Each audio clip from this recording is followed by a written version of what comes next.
Vamos a hablar hoy sobre un tema que podríamos denominar el destino o la elección de la diversidad. Quiero empezar por esta situación. Si nosotros estuviéramos viendo un grupito de monos titís, nosotros nos daríamos cuenta bastante rápidamente de que no diferenciamos las caritas de cada mono, sino que para nosotros son todas iguales. En ese caso realmente no nos inquieta porque nosotros no tenemos que hacer una relación individualizada con cada mono. Nuestra relación con ellos sería más bien como con el grupo, como de observación de su comportamiento, en fin. Pero no es una cosa crucial para nosotros diferenciar. Sin embargo, ¿qué tal que nosotros tuviéramos un problema de discriminación serio con los humanos, como parece ser que les toca a todos los chinos que salen adultos de su país y van a Occidente? Conozco pues un caso muy específico de un profesor chino que salió ya en su vida adulta y su primera impresión en Occidente fue que él no era capaz de distinguir las distintas razas y las distintas personas de las razas distintas a la China.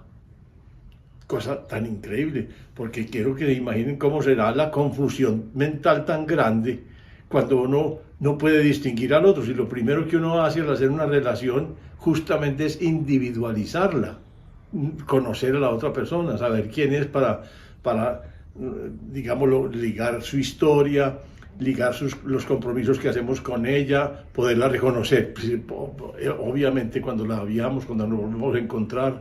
O sea, es absolutamente vital la individualización cuando nosotros hacemos relaciones interpersonales. Entonces, ¿cómo sería digámoslo, la confusión y el impacto? De tal manera que cuando él miraba a la gente, no la distinguía, era como si estuviera mirando un grupo de monos titís. Y eso es como encontrarse uno sin con quién relacionarse. Los estudios recientes sobre bebés nos explican algo sobre qué es lo que pasa ahí. Básicamente, un bebé tiene de entrada una red muy fina de discriminación de rostros y de sonidos. De manera que el bebé, digamos, a los 3 primeros meses, distingue con una rapidez increíble a las personas. Y también con una rapidez y una nitidez muy especial los distintos sonidos de los distintos idiomas. Por ejemplo, si a un bebé de esa edad se le habla en español, en inglés, en francés, en alemán, en ruso, él distingue todos esos sonidos, a pesar de que esas lenguas tienen muchas diferencias en los fonemas. Sí, y sin embargo lo distingue muy rápido. En estos días, hablando de este tema con mi mujer, me contaba que una de la hija de un sobrino que tiene, es la única persona de esa edad temprana, de unos 3 mesecitos, y ella iba con una de las hijas y con un nieto, que es el hijo de esa hija. Ese muchacho ha tenido un poco de contacto con esa pequeña, pero poco. Sin embargo, cuando llegaron a él y le manifestaron pues gracias y cercanías y cariños, él claramente, la niña no distinguía sino al nieto. Era evidente que un poquito de interacción le había bastado ya para diferenciar a la persona y reconocerla. O sea, hay una facilidad muy grande en esa edad. Ahora, lo que se demuestra también es que esa red neuronal se pierde y, por ejemplo, al año ya no tiene esa facilidad. ya la ha perdido. Es como si la mente dijera, voy a disponer el cerebro a que esté bien atento, que tenga unas redes muy adecuadas para percibir lenguajes, sonidos y rostros, pero le voy a dar un tiempo para que defina bien para dónde va, porque de resto, si no es funcional ya, ¿para qué mantengo una red neuronal? Es porque el cerebro en cierta forma es también muy económico, es supremamente económico. Eso es una cosa que se ha demostrado muy fácilmente, porque cuando un niño está, por ejemplo, aprendiendo a caminar, su actividad cerebral es muy profusa, está en todas las áreas prácticamente, es todo el cerebro el que está activo. Pero en la medida en que da más pasos y más pasos y más pasos y aprende a afinar el caminado, lo que se va afinando es como la red que liga las distintas neuronas que van hasta las placas motoras de los músculos. Entonces, finalmente queda es una, como decir, una línea, una ruta de neuronas que están implicadas en el caminar y son muy específicas. O sea, porque el cerebro parece tener un mecanismo básico de optimización. Lo que no necesite, no lo uso. Solo uso lo que sea estrictamente necesario para hacer un buen movimiento, para desarrollar una buena habilidad, para lo que necesite como organismo.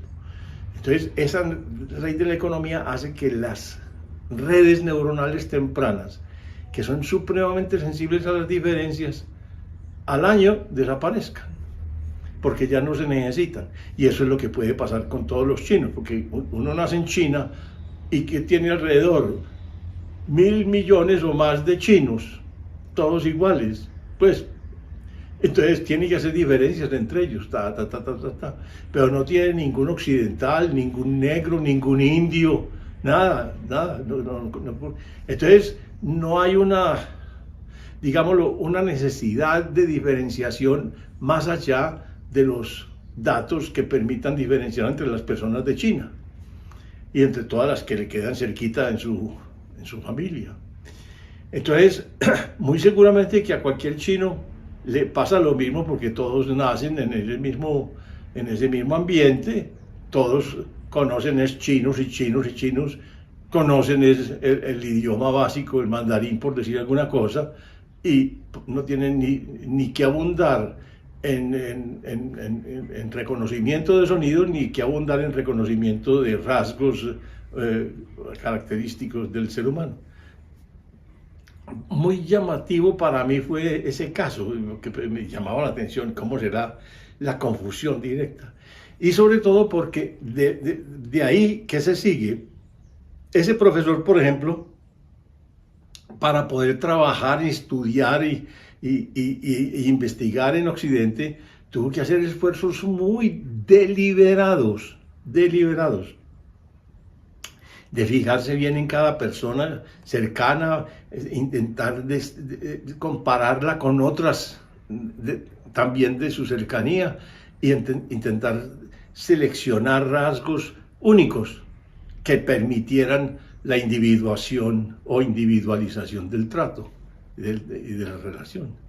Entonces tuvo que hacer un esfuerzo, pero muy grande, porque ya no está disponible la red neuronal.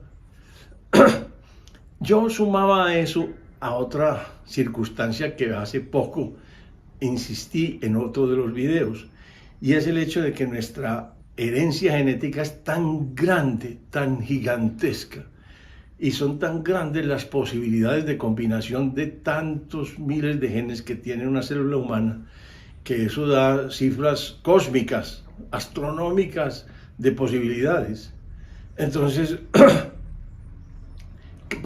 yo decía, la característica humana más importante es que nosotros no somos nadie ni nada al nacer, somos una inmensa, casi infinita capacidad de variación, Pero, ¿qué ocurre además con el cerebro? Es que en el cerebro eh, la, eh, digamos, el número de neuronas de un cerebro normal tiene un rango muy amplio, entre 10.000 millones de neuronas y 100.000 millones de ellas. O sea, 100.000 millones de soles es lo que una galaxia normal como la Vía Láctea tendría. Es una cantidad cosmológica otra vez. Pero lo más importante del cerebro no es ni siquiera el número de neuronas, sino la cantidad de conexiones que se pueden dar entre ellas. Porque es de ese número de conexiones que depende realmente la mayor capacidad de procesamiento del cerebro y la mayor inteligencia y la mayor creatividad y la mayor capacidad de solución de problemas. O sea, es lo que más diferencia la inteligencia y la aptitud y el potencial de un ser humano no es el número de neuronas, es el número de conexiones posibles. Pero ese número de conexiones es otra vez un infinito. Entonces son dos infinitos. La herencia genética y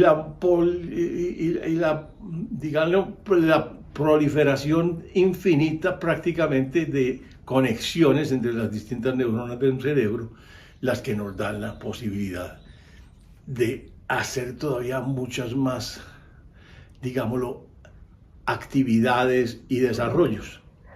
Entonces eso me lleva siempre a una cosa muy importante y una perspectiva que tiene mucho que ver con cierto tipo de pacientes que me llegan. Porque yo, cuando miro a una persona, yo siempre pienso es cómo va a envejecer y cómo va a morir. Eso es como lo primero que yo hago, es como que proyecto a la persona en el tiempo a ver cómo está madurando o cómo está, digámoslo, avanzando en el tiempo que le ha sido concedido como vida. ¿Por qué? Porque realmente habría dos vertientes posibles. Una, como la que señaló Aristóteles cuando mencionó el origen, digamos, preguntándose por el destino de una persona, él decía, cuida tus pensamientos, porque tus pensamientos se convierten en palabras. Tus palabras se convierten en acciones o en actos. Tus actos se convierten en hábitos. Tus hábitos en el carácter, decía él. Más tarde Gandhi dirá en tus valores. En lugar de carácter dirá tus hábitos representan tus valores. Pero el último paso es y tu carácter o tus valores son y definen tu destino. Pero entonces, cuando considero esta perspectiva de que el ser humano en esencia no es algo, sino una cantidad casi que infinita de posibilidades, yo digo, depende de cómo estamos envejeciendo, porque si estamos envejeciendo unidireccionalmente, entonces cumplimos el punto de que nos vamos especializando y desarrollamos esos hábitos que son típicos de un rol, sea profesional o sea personal y tal. Pero mientras más lo limitemos, hay una gran cantidad de cosas que podríamos hacer y que dejamos de hacer. O sea, un montón de cosas de lo que podríamos denominar el no somos, pero podríamos serlo. De ahí que en algún momento dado insistí mucho en uno de los videos en que uno no puede catalogar a una persona jamás o de criminal o de santo o de nada, porque lo único que puede catalogar es el comportamiento que siga. Uno puede decir, ese comportamiento es criminal, pero uno no puede decir, estrictamente hablando, este personaje es un criminal. No lo puede decir porque eso sería como generalizar su vida completamente, y eso no está probado en ninguna parte del mundo. Está probado que un santo puede tener una historia supremamente delictiva. Por ejemplo, un tipo como San Agustín fue un tipo muy, digámoslo así, equivocado en su juventud. y sensual y lúbrico y digámoslo, materialista en su enfoque de la vida, muy ajeno a lo que finalmente después fue un santo extraordinario que para la gente fue guía y sigue siendo guía espiritual en la religión católica. Entonces, y nosotros vemos en la psicología que lo correcto nunca es referirnos a la persona completa como que pudiéramos generalizarla, sino que lo correcto siempre es clasificar y categorizar el comportamiento, porque la ductilidad del espíritu humano es tan grande que puede estar entre la posición de santo y la posición de crimen y criminal. Entonces, es tan variada que la pregunta para mí, habida cuenta de lo que estoy hablando sobre genética y sobre posibilidades de conexión entre las células del cerebro, la posibilidad es envejecer con especialización como nos ordena y como nos organiza la comunidad moderna, o cultivar múltiples dimensiones del ser. Y para mí, por supuesto, es clave buscar lo que más se acerque a la esencia del hombre, que es ¿qué? Que es su diversidad, su gran capacidad de adaptación y de flexibilidad y de negociación y de variación. Eso es lo que más caracteriza su esencia. Por lo tanto, quise hacer este video con el propósito de que reflexionemos si estamos envejeciendo, es afinando un rol y perfeccionándolo de acuerdo a como nos indica y nos sugiere la cultura actual, o si estamos trabajando y esforzándonos por desarrollar una vida multidimensional. Tengo aquí cerquita de mi ser la experiencia de un conocido médico muy destacado como estudiante de medicina y como médico, pero absolutamente obsesionado con la medicina interna, que era su especialidad, y prácticamente todo lo demás lo dejaba porque consideraba que le quitaba tiempo de su estudio y de su investigación y su preparación en eso. Llegó hasta el punto de tener absoluta obsesión con el hecho de que él se llegara a enfermar, porque decía, ¿quién me va a atender a mí si yo me enfermo? ¿Dónde habrá un internista que sea tan competente siquiera como yo, o más? No lo habrá. Yo soy el más, yo soy el número uno. Y era su gran obsesión. Pero realmente es una manera correcta de envejecer como ser humano. Para mí, no. Para mí, ese tipo de persona envejece mal. Porque envejece unidireccionalmente. Y lo que está probado es que la cantidad de cambios que puede traer una situación en permanente cambio también como el planeta y como el universo, no es lo más indicado uno especializarse y trabajar en un rol. Tipo se especializa en una rama de la medicina, por ejemplo, en una rama de la oftalmología, que a su turno ya es una especialidad, pero se vuelve tan especializado que ya es que tiene que ver solamente con retina, ya no tiene nada que ver ni con nervio óptico, ni con esclerótica, ni con córnea, nada. No, lo único importante para él ya se vuelve la retina, todo lo que pasa allá, cada vez más pequeñito. Entonces uno dice, por Dios, cuando haya una transformación gigantesca, que pueden ser de muchas naturalezas, porque es que puede haber una situación donde ni siquiera ya se necesiten ojos, por decir alguna cosa. Entonces, ¿qué funcionalidad tiene esa especialización en un cambio tan dramático que ya ni siquiera haya luz que nos permita detectar formas y que sea relevante para vivir detectando diferencias visuales? Ninguna.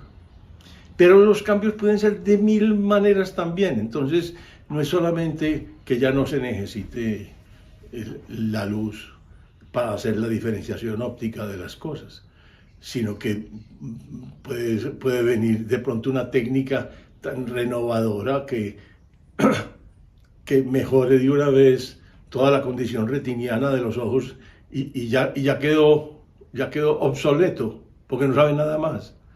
Entonces, para mí, este video lo que quiere es sugerirles que reflexionen cómo están madurando y envejeciendo, y que utilicen su imaginación.